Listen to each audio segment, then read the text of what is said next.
प्रथमे गोटे जगार किसी कटा होता पियाज आ भूसंग पत्र नहीं भूसंग पत्र को छोट छोट कर काटी नहीं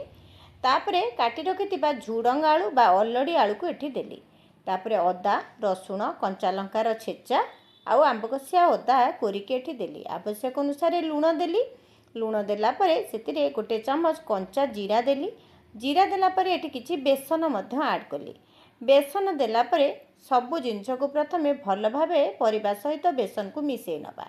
सांगे सांगे आपण पानी देबेनी सबु जिनस को भल भाव मिसेबे तापरे अल्प अल्प पानी दे ताकू भल भाव गोले नेबे बेसी पानिया जमा भी करिवेनी। एबे मु खाइबा सोडा देली खाइबा सोडा दे ताकू आउ टिके भल भाव मिसई नेली मिसई नेला परे ताकू एबे 5 मिनिट खंडे मु छाड़ी देबी घोड़ेकी 5 मिनिट भितरे देखंतु हमर एठी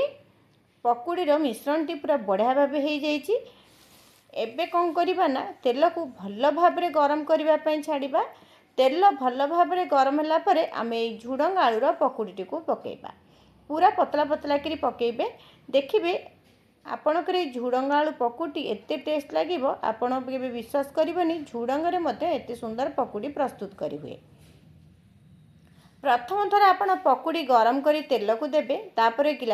पकुड़ी की ओल्टेला परे आपण गैस रो फ्लेम को मीडियम रे रखी पकुड़ी गुड़िक छाणिबे ताहले जाई आपणको पकुड़ीटी बहुत क्रिस्पी लागिबो आ खाइबा पई मध्य भल लागिबो। ए झुडंग टिके अलणा लागे सेति पई बेसन सहित गोलेकी आपण तो किछ समय छाड़ी पकुड़ी गुड़िक छाणिबे